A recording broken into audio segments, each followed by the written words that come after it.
My name is Mikael Lindgren, and I find myself in the enchanting city of Stockholm during the winter of 2023 at the age of 38. The streets are blanketed in a soft layer of snow, glistening under the pale sunlight that filters through the gray clouds. The air is crisp and invigorating, filled with the scent of roasting chestnuts from nearby vendors, as I wrap my scarf tightly around my neck, savoring the serene beauty of the season. The city sprawled across its islands like an intricate frozen mosaic, each piece glistening under the muted embrace of a steel-gray sky. The dark waters of the Baltic Sea lapped gently against the shores, their whispers mingling with the crisp, sharp scent of snow and weathered stone that lingered in the air. Stockholm had always been my realm, a tapestry woven with stark contrasts. The medieval lanes of Gamla Stan, cobbled and winding, seemed to whisper secrets of long-forgotten tales, while the modern skyscrapers of the bustling business district thrust skyward, defiantly piercing the horizon. In the midst of this urban symphony, the serene forests of Djurgården offered a tranquil refuge, inviting me to escape the relentless pulse of city life. I was shaped by the working-class neighborhoods that cradled my youth, my hands calloused and strong from years spent as a mason. I had dedicated myself to restoring the grandeur of old buildings, pouring my heart into the careful craftsmanship of new structures fashioned from time-worn bricks and robust mortar. Now, at 38, my life unfolded in a monotonous rhythm of labor and solitude, the physical toil serving as both a sanctuary and a smokescreen, distracting me from the ache of a divorce that had left me feeling like a ship lost at sea. My heart, once tender and open, had hardened over time, encased in a protective shell that echoed the very walls I spent my days rebuilding. In the dusky glow of a quaint tailor shop nestled in the enchanting heart of Gamla Stan, the air was imbued with the rich scent of freshly cut fabrics mingling with the warm aroma of polished wood.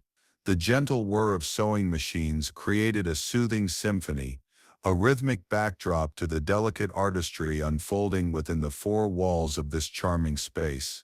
I had wandered in after a grueling day of masonry work on a historical restoration project, my muscles aching and weary from the relentless toil of hauling stones. All I sought was a simple alteration to my jacket, yet the allure of the shop wrapped around me like a comforting embrace, promising a moment of respite from the demands of the day.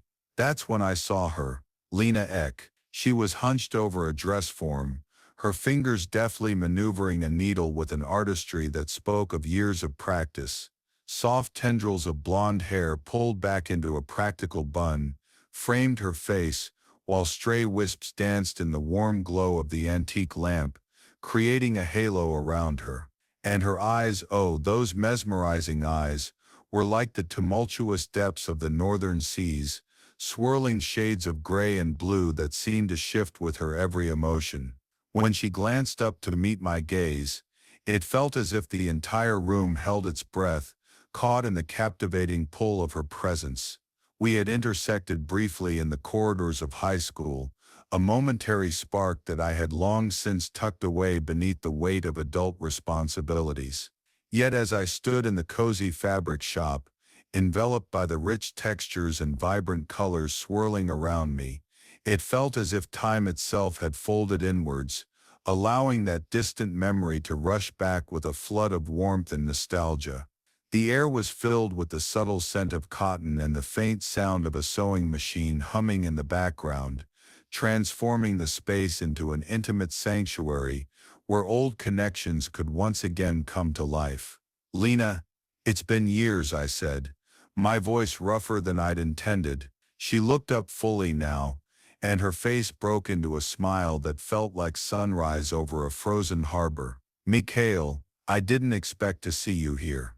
As she deftly maneuvered through her work, her fingers danced with the fabric, never pausing for breath. She shared stories of her life as a seamstress, weaving tales of late nights spent crafting exquisite custom gowns for the city's elite, each stitch a testament to her artistry. She recounted the delicate repairs she undertook, mending not just the garments but also the memories entwined with them, stitching together life's frayed edges.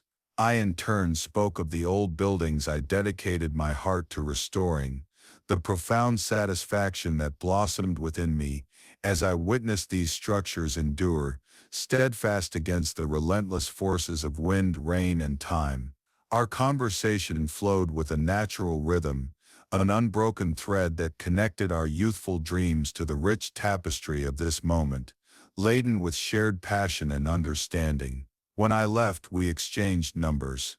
The possibility of more lingered like the shop's warmth against the winter night. Our first date arrived with delightful swiftness, a leisurely stroll through the enchanting snow-blanketed paths of Djurgården.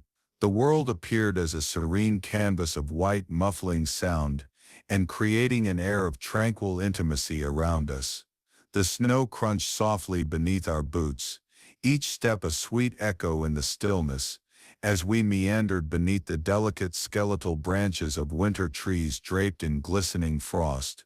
She clasped my hand with a confident warmth, and in that fleeting moment, I felt a spark, an exhilarating rush of connection I hadn't experienced in years. We delved into the depths of our souls, sharing the weight of our burdens, the aching isolation that accompanied her endless hours at work, the painful unraveling of my marriage, and the unspoken fears that lingered like shadows in the night.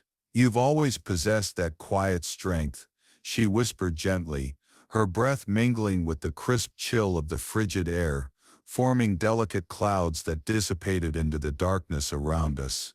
For the first time since my divorce, I felt whole. Weeks melted into months, each evening transforming into a cherished ritual dedicated to her. Our dinners, simple yet intimate, unfolded in her cozy apartment above the bustling tailor shop, infused with the warmth of shared laughter and the gentle clink of glasses filled with cheap yet somehow perfect wine. I would feel her head nestled against my chest, the rhythm of her breath syncing with the faint hum of the city's heartbeat filtering through the open window. Slowly she began to weave herself into the fabric of my life, leaving behind little pieces of her essence, a delicate scarf draped over my chair, the intoxicating scent of her perfume clinging to my pillow long after she'd gone. I found myself enveloped in these small remnants, and with each one the belief blossomed within me that perhaps, just perhaps, I had discovered someone with whom I could craft a beautiful future. However, through my experiences, I've discovered that love casts its own shadows, intricate and nuanced, that often linger alongside its brilliance. The initial signs of trouble emerged in February, a delicate yet unmistakable indication of shifting tides as the icy grip of winter slowly loosened its hold. Beneath the melting frost, the hidden vulnerabilities began to surface, unveiling the fragile threads of life beneath the facade of a once stable landscape. I had stopped by her shop unannounced, wanting to surprise her with lunch. The doorbell chimed softly as I entered, but she wasn't at her usual station. I found her in the back room, speaking in low, urgent tones on her phone. When she saw me, she flinched, just for a second, but I noticed. "Mikael, I didn't hear you come in," she said too brightly, slipping her phone into her pocket. "Everything okay?" I asked. "Yes, just a supplier issue." I wanted to believe her. I did, but a gnawing unease took root. Over the next weeks, little things surfaced, missed calls she couldn't explain, sudden cancellations of our plans, a distracted look in her eyes when she thought I wasn't watching. Still, I convinced myself it was stress, overwork. I had been there myself, drowning in labor and life. Then came the night everything shattered. As late March descended upon the city, the icy grip of winter began to yield, giving way to a gentle thaw that painted the streets in a patchwork of slush and melting snow. The air was tinged with the promise of renewal, the kind of warmth that whispered of spring just around the corner. After a long, laborious day at a construction site in the vibrant district of Södermalm, a familiar ache tugged at my heart, a longing to see her, to share a moment that was both ordinary and extraordinary. I carefully selected a bottle of wine, its deep ruby hue glinting invitingly in the fading light, hoping it would add a touch of celebration to our evening, as we toasted to the end of winter's retreat together. Her apartment door was ajar when I arrived. I stepped inside quietly, intending to surprise her. But what I found froze me in place. Lena stood in the kitchen, her arms wrapped tightly around a man I didn't know. They weren't talking, they weren't fighting, they were kissing, slow, tender, intimate in a way that left no doubt. In that moment the sound my heart produced was beyond description. It wasn't a shattering crash nor a gentle break, rather it resembled the hollow tearing of thick fabric being ripped apart with relentless force. The sensation was raw and visceral, like an invisible seam splitting open, leaving an aching emptiness in its wake. She saw me, her eyes widened in shock, her lips parting from his. Mikael, Mikael.